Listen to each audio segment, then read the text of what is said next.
Hey guys, what's up? It's TenneyBox here. Welcome back to another video. In the background is some Mega Man 8 Legacy Collection gameplay. Actually, this is Legacy Collection 2. This is Mega Man 8.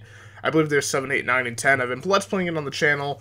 I beat it in one day, and then this is just some speedrunning boss rushing. This is my first attempt at it, so yeah. I'm pretty sure I do die a few times on the bosses because I was not 100% prepared for everything. But the topic of this video is going to be about ports and emulated things such as this. And the pros and cons to it, basically. And I'm going to mostly be talking negatively because it's out of love. Because I really enjoy and love and just respect the Mega Man series so much. But there's a lot wrong with what's been happening recently. So, over the past, 2 years, they had 2015, they had the Legacy Collection 1 remake. Or, yeah, the remakes from Legacy Collection 1. Now they have Legacy Collection 2. And do not get me wrong, this has been one of my best dream come trues ever. Going back to my childhood, playing this awesome game that has literally no lag, I had no stutter, no nothing. Everything was perfect all the way through. Even some of the stuff that was BS in the old one, you could have checkpoints so you could eliminate further frustration and just a bunch of BS-ery. And I was just like, you know what? I like that a lot. But there's also another problem.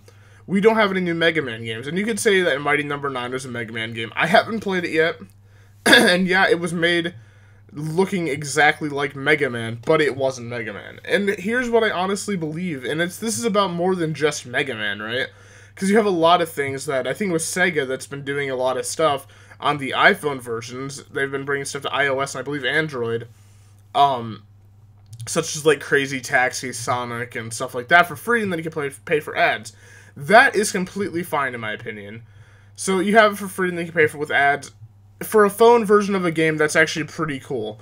That's actually porting to something that's never been before. And same thing for the PC version. The problem is we're not getting any new content. Yeah, we might have a few new challenges such as Boss Rush, which I really enjoy and I really love. And $20 is a very good steal for this game. It's undervalued. That's ridiculously cheap for the awesome content that you get from these 4 games. But yet we're sitting here wondering when the next Mega Man game is coming, you know? And it's not even the fact that it has to be this next gen work of art that needs to be 100% next gen. If I had a game like this converted to 1920 by 1080 with this, same art style, with just different Robot Masters, new story, and my god, new voice actors instead of the ones from 8, then we would have an awesome product, in my personal opinion. And this happens to be just for more than just Mega Man. There are a lot of 2D platformers that haven't made it into this era of gaming because they're so busy focusing on porting over the old stuff. Yeah, I do love the porting over the old stuff. It's the same thing with Final Fantasy to some degree, except for they aren't as guilty because they've actually been releasing games. So Final Fantasy, in my opinion, I love Final Fantasy, one of my favorite series of all time, but they've really kind of screwed their customers on the prices that they have to pay for their stuff, because you have stuff like Final Fantasy 4 or something being $20 or 25, $30. And I don't even know how much it is right now, so don't quote me on those prices because they always change. But it's hard to pay a lot of money for older games. And I know I just said for Mega Man, but there's an exception here. For Mega Man, you pay $20 for 4 games. For Final Fantasy, you pay $20 or more for 1 game. And I'm not even calling out the new ones in particular, because, for example, you can get Final Fantasy X and X-2 for $40. In my opinion, that's a pretty good deal, considering the amount of content that you can actually get out of the games. There's a lot of stuff that you can do in both of the games that make it worth $40, you know what I mean? But then you have stuff like Final Fantasy 3 or something coming back out, and it's going for $20. I don't understand. Have I paid for them? Yeah, on Steam Summer Sales, I have paid for them. Am I proud of that? Kinda, because it was a good deal, but that's not the point of the video. The point is, and this isn't even targeting Final Fantasy, because I know they released 15 a bit ago. and they're doing stuff. I don't know. I don't like their mobile app stuff. That's just pretty garbage, in my opinion. It's pay to win BSery, and then just basically a bunch of con artists in the mobile business from Final Fantasy's end, Square Enix. But sorry, I'm not calling anybody out in particular. Everybody is Square Enix, but not everybody. I don't know who's involved in the project of the mobile games, but just go watch Final Fantasy Peasant's video on it. It's actually pretty interesting. I think he has a lot more valid points than I probably would, because I only played the game for a little bit because it was kind of garbage, because you had to pay a bunch of bullcrap money for imaginary stuff. But that's not even the rant of the video. The rant of the video is releasing new content.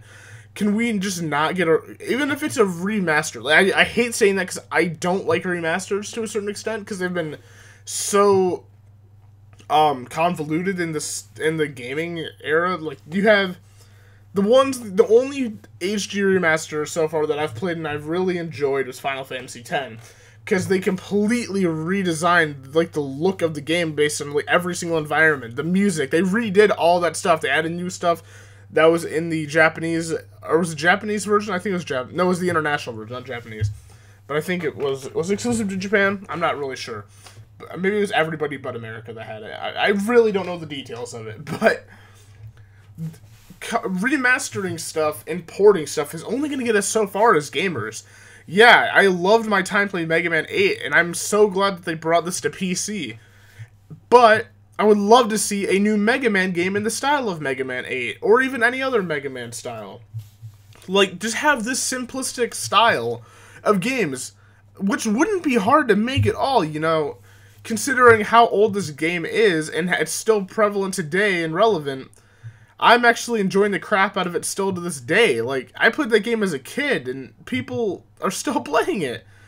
I mean, Capcom and a lot of other companies need to wake up and see that they can release more than just one thing, and that's remasters or two things, remasters and ports. Yeah, we love getting ports here on PC. Yeah, we love getting ports here on console. Yeah, we love it. But there's a certain point to where buying ports just is buying the same thing over and over again. I'll be 100% honest. There isn't a lot of stuff that changes from Mega Man 8. The only thing that changes are about 6 or so time attacks, which basically involves them cutting parts around the game that probably didn't take that long to program. And no, I'm not calling out anybody in particular on this entire thing. There are a few frustrations about it. Like, for example, for the time attacks, the timer doesn't start until... Or the timer starts before, just like right when you spawn in the stage. Then you have to wait like 20 seconds for the boss to actually get his BS together. For example, I'm number 3 in the world right now for the green slime, or the, what's it called? Green Devil attack. I was, like, probably 50 times I tried last night. Like, the thing was so frustrating, because I would have it, and I know I'm a little bit slower than the other guys, regardless of this thing, but it was like 0.8 or so seconds behind the thing. Like, I was like at 52 seconds exactly, I think is my highest score for that one, and then the other person's like 59.2 or something like that. It was something dumb. Or not 59. What did I say? 52? I meant 51.9. I don't know. I can't remember what I said for the first one. Whatever it was like 0.8 or so behind it, or below it. But yeah, I love the games. I love Mega Man to death. But I want to see Capcom and a bunch of other companies, instead of re-releasing stuff, instead of porting stuff, instead of remastering stuff, yeah, as gamers, yeah, we do tend to love those things. But there's a point where it becomes just lazy, and that we want new stuff from our favorite favorite like retailers, not retailers. What's the word I'm looking for? Companies. What was the word I was looking for there? I don't know. I don't know. It's just kind of disappointing. I was hoping that we'd get some more stuff, but I guess we'll have to wait another year for Mega Man to actually get his crap together. Like I said, 100% recommend this game. It's like a love-hate thing. I love this port to death. Like, I'm going to play it probably for the rest of my life, because it's such an awesome game, in my opinion, and I just love competing with other people. But there's a certain point where I'm just kind of done with ports and remakes. I love reliving my childhood, but it's time for it to keep on going, I guess. Anyways, guys, thanks for watching. Keep calm and trust your instincts, and I'll see you guys in the next video. Peace.